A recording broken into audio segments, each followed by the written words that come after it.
Estimados hermanos, Dios les bendiga. Agradecemos a nuestro Dios por esta oportunidad que nos da de poder escuchar su palabra. Estoy frente de una iglesia bendecida, un bonito edificio, y sabemos que Dios ha estado obrando en la vida de cada uno de ustedes, en la vida de los niños. Observar algunos niños que pasaron a depositar sus ofrendas hace un momento, los jóvenes, los hermanos, y esperemos, hermano, que continuemos haciendo esto para la gloria de nuestro Dios. No traje ni un aparatito para medir y para saber cómo está la vida de cada uno de ustedes. Si yo fuera doctor, pues traería un termómetro para colocar y saber quiénes están bien y quiénes tienen temperatura. Si fuera un albañil, también traería mi flexómetro para medir qué es lo que voy a hacer. Pero la vida cristiana, la consagración, la vida espiritual, no hay aparato que podemos utilizar para medir. Simplemente lo vamos a conocer a través de las descripciones que hace el evangelista en este pasaje. Espero que tengan abiertas sus Biblias en el Evangelio de San Juan, en su capítulo 15, de los versículos 1 en adelante. Porque en este evangelio, el apóstol San Juan presenta elementos indispensables para la vida de la iglesia de hoy. El capítulo 15 es un pasaje basado en el trabajo cotidiano del pueblo de Israel. La vid se convirtió en el símbolo de Israel durante el periodo de los macabeos. El símbolo de Israel, el símbolo que utilizaron fue la vid. La vid era el símbolo que aparecían en sus monedas. También la vid estaba dibujado en las puertas de las sinagogas, tal como en el día de hoy. Como mexicano, el ave o el ave que nos representa es el águila. Está en nuestras monedas, está en las oficinas, y cuando vemos el águila, si notamos que hay en el taquín o en el money, como dicen, taquín es el dinero. Ahí sabemos, ¿verdad?, que son pesos mexicanos, porque ahí está el símbolo. Del pueblo de Israel también llegaron a un espacio, ocupó un espacio tan importante la vid, porque llegó a ser la figura de sus monedas. Pero también, hermanos, podemos encontrar aquí que Jesús utilizó esta figura para enseñar a su iglesia. En el versículo 1 del capítulo 15, ¿cómo se introduce Jesús? Dice: yo soy la vid verdadera. Una iglesia consagrada es una iglesia que está arraigada en Jesucristo. La raíz, la base, el fundamento de su fe es Jesucristo. Por lo tanto, la persona que ha recibido a Jesucristo como su Salvador es una iglesia verdadera, porque depende absolutamente en Jesús, que es la vid verdadera. El mismo Jesucristo lo enseñó y recalcó varias veces. En el Evangelio de San Juan vamos a encontrar repetidas veces esta palabra: yo soy el verdadero pan que descendió del cielo. Yo soy la vid verdadera. Yo soy el agua de vida. Yo soy el buen pastor. Esto está dando a entender, hermano, que no hay otro. La base de la iglesia es Jesucristo. El fundamento de la iglesia es el Señor, porque Él es el Salvador. Pero aquí va una advertencia. Tenemos que tener mucho cuidado, porque no solamente hay vid verdadera, también hay vides extrañas. De acuerdo a la palabra de Dios en Jeremías, en su capítulo 2, versículo 21, dice que el pueblo de Israel el profeta lo anuncia, que habían vides buenas que producían frutos buenos, pero de pronto aparecieron uvas silvestres. ¿Qué quiere decir con eso? Lo que está comunicando el profeta es que el pueblo de Israel se apartó de su Señor, empezó a seguir otros dioses, empezó a oír otros consejos, dejó de escuchar la voz de Dios, y por lo tanto, en lugar de ser uvas buenas, se convirtieron o empezaron a producir uvas silvestres. Esto es común en el día de hoy. Hay muchas personas que dejan de escuchar la palabra del Señor y empiezan a escuchar voces extrañas. Dejan de seguir a Jesucristo y empiezan a seguir a líderes, empiezan a seguir a personas. Dejan de esperar en el Señor y empiezan a confiar en los hombres, en los grupos. Y esto es muy peligroso. Desde en ese momento, la persona deja de convertirse en la verdadera iglesia de Cristo y empieza a producir uvas silvestres. Empieza a desviarse de la verdad que es Jesucristo. Tengamos mucho cuidado, queridos niños, queridos jóvenes, de no oír la voz de las personas, no seguir a las doctrinas extrañas, sino que tenemos que seguir a Jesucristo, que es la vid verdadera. Por eso Jesús dijo: yo soy la vid verdadera. Conózcanme a mí, véanme a mí, síganme por favor, porque yo soy la vid verdadera. Queridos hermanos, hace más de 2000 años Jesús vino en este mundo y hasta en el día de hoy sigue siendo la vid verdadera. La iglesia que sigue a Jesucristo es una iglesia verdadera porque sus fundamentos están en la palabra del Señor. También la iglesia de hoy tiene que depender de esta verdad bíblica. No hay otro como Él. La iglesia primitiva, el doctor Lucas mencionó, no hay otro nombre dado a los hombres en que puedan ser salvos. Hechos capítulo 4, versículo 12. La verdadera iglesia predica a Cristo, obedece a Cristo y está lista para recibir a Cristo en su segunda venida. ¿Estamos listos, hermanos? ¿Estamos preparados? Podemos decir como el apóstol Juan en Apocalipsis: ven pronto, Señor Jesús, ven pronto. Pero a veces queremos que el Señor todavía tarde, que todavía no venga, porque no estamos listos. Mi nieto, mis hijos, mira cómo andan. ¿Saben lo que tenemos que hacer, hermanos? Es entregar nuestra vida al Señor, consagrar nuestra vida al Señor, para que Dios, así como obra en nuestra vida, puede obrar en la vida de nuestros hijos.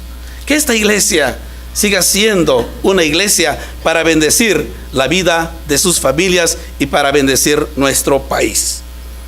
También, cuando la iglesia se consagra, produce una fe viva, una fe duradera.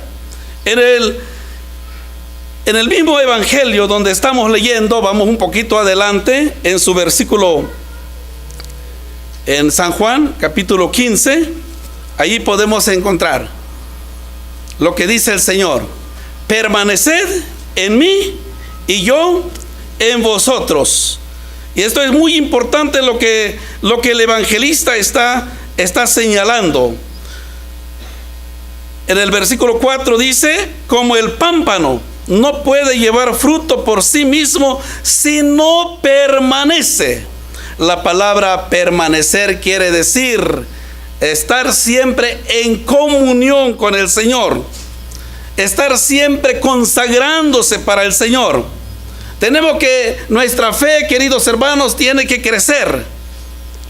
Pero ¿cómo va a crecer nuestra fe? Cuando nosotros nos consagramos a nuestro Dios.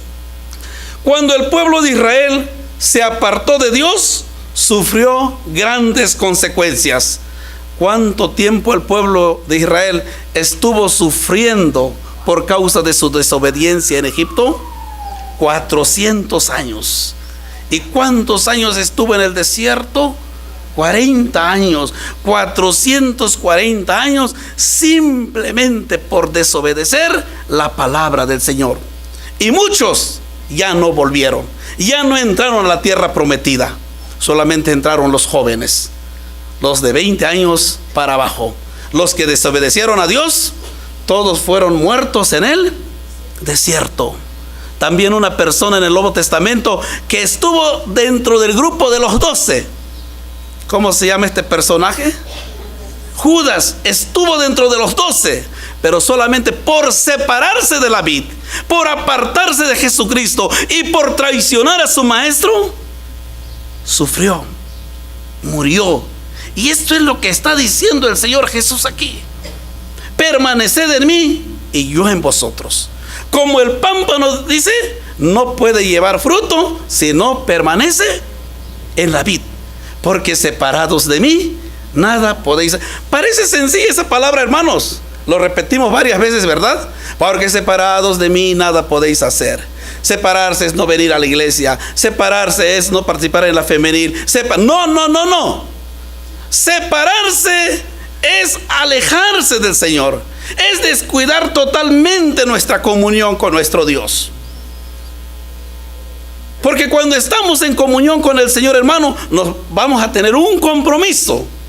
Vamos a ver la mano del Señor obrando en nuestras vidas, utilizando nuestras vidas para la gloria de su nombre.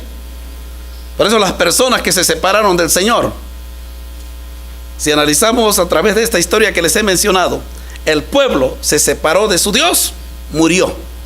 Judas se separó de su maestro, murió.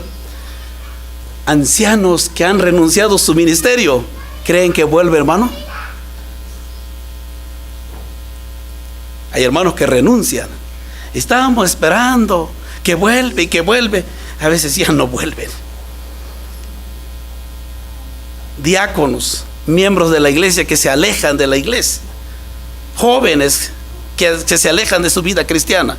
Tengan mucho cuidado, por favor. No descuiden su ministerio. No descuiden el don que Dios ha puesto en ustedes. Pongamos en sus manos. Apliquemos para que nosotros no pasemos por esta triste historia que sufrió el pueblo, que sufrió uno de los discípulos, solamente por separarse. Con razón Jesús dijo: porque separados de mí, nada. La palabra nada quiere decir nada, no existe. El creyente, el siervo, el llamado por Dios, cuando se separa de él, es triste, hermanos.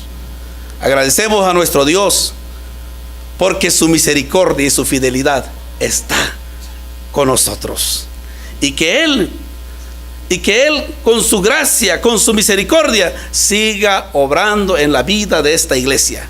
Que esta iglesia siga cumpliendo sus propósitos en este mundo, los propósitos del Señor, no los propósitos nuestros.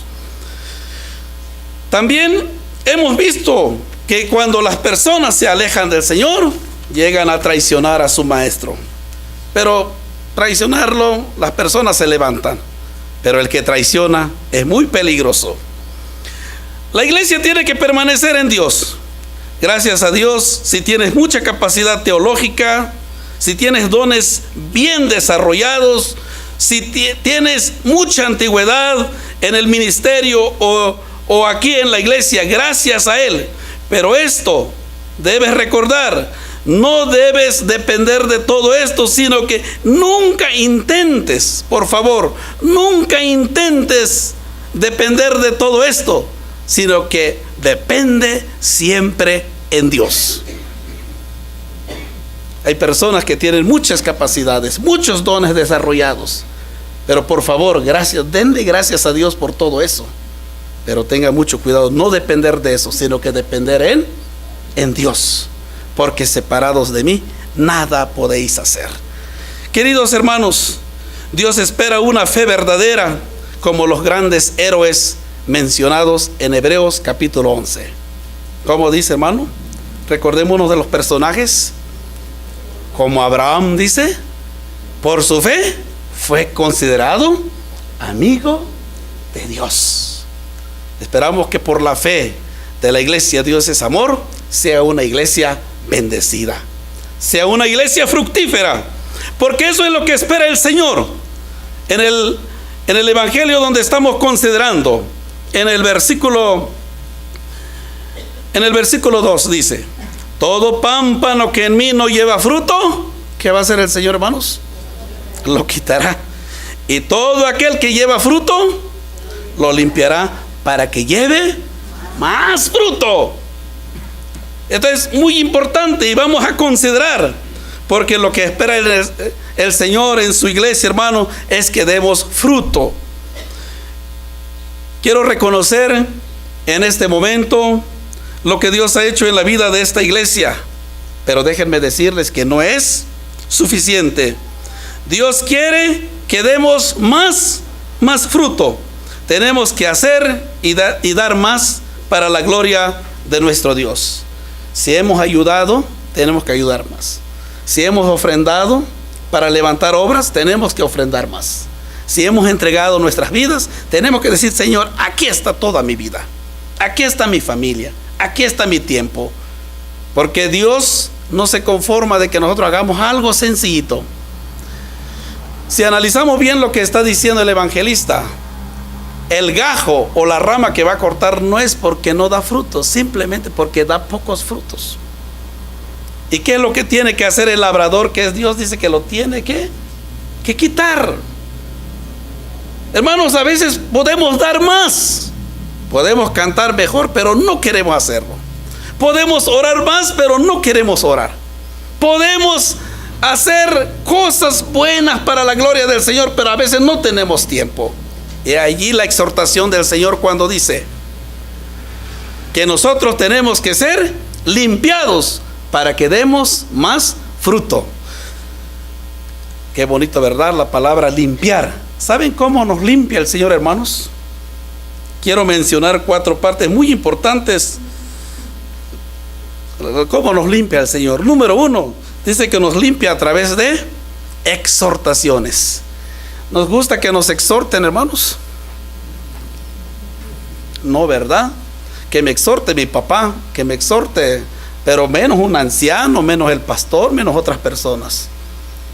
Que me exhorte la persona que esté más cerca de mí, pero una persona extraña no.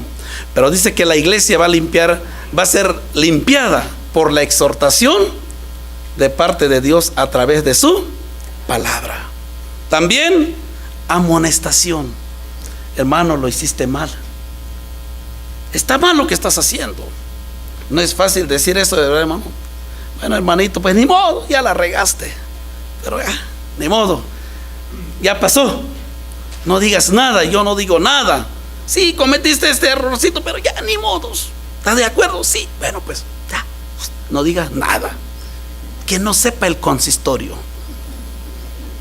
Que no sepa papá, que no sepa mamá. Hay que exhortar, porque eso va a estar dañando a la iglesia. Si lo ocultamos, hermano, va a estar dañando a la iglesia. Como exhortó el Señor Jesús cuando Pedro le dijo: Señor, si sabes que en Jerusalén ahí vas a morir, ahí te van a agarrar y te van a matar, ¿para qué vas? Mejor quédate aquí con nosotros. ¿Y qué dijo el Señor Jesús? ¿Cómo lo exhortó? Apártate de mí, Satanás, porque me eres estorbo. Si alguien nos dijera eso, hermano, vámonos. Aquí el pastor, aquí el anciano exhortan muy fuerte. También hay reprensiones. Vamos a leer la palabra del Señor, a ver qué dice el apóstol San Pablo en 2 Timoteo capítulo 3 versículo 16. 2 Timoteo 3, 16 dice: toda la escritura es inspirada por Dios y útil para redarguir, para corregir, para instruir en justicia, a fin de que el hombre de Dios, ¿qué dice?, sea enteramente preparado para toda buena obra. A veces necesitamos una exhortación, hermano, para que demos buen fruto. Yo tengo una matita de limón en la casa y en la casa de ustedes. ¿Saben qué tengo que hacer para que dé fruto? Lo tengo que podar. Y mi esposa a veces está en la cocina y cuando sale, ¿qué hiciste con la mata de limón? Porque le corté todo lo seco, todo lo que ya no va a dar. Está ahí, está verde, pero ya no tiene nada de hojas. ¿Y qué es lo que tengo que hacer con mi tijerita? Lo voy cortando y queda nada más el tronco. Pero para la próxima temporada, hermanos, ese limón va a dar fruto como no se imagina. Entonces no tengamos miedo de exhortar. Si queremos que nuestros hijos sean buenos creyentes, hay que corregir. Hijos, no me miren de esa forma, por favor. Hay jóvenes, pastor, dice, hasta ahorita estás autorizando que me regañen. Hay que exhortar, hay que reprender, hay que amonestar para que la iglesia sea una iglesia sana, sea una iglesia sin pecado, sin plaga. Hay que limpiar. Por eso el Señor Jesucristo dice en su palabra: todo aquel dice que da fruto, lo limpiará. ¿Cuál es el propósito, hermanos? Para que dé más fruto. Queridos hermanos, espero que esta iglesia no solamente dé frutos, sino que dé frutos para la gloria de nuestro Dios. Que tengamos niños consagrados, jóvenes obedientes a la palabra de Dios, matrimonios comprometidos para la gloria del Señor, para que esta iglesia siga creciendo y siga dando testimonio aquí en la Ciudad de México y en todo el país. Esperemos que Dios es amor, sea una iglesia fuente de bendición para la vida de muchos niños, de muchos jóvenes, y por qué no pensar en todo el país. Que Dios les bendiga.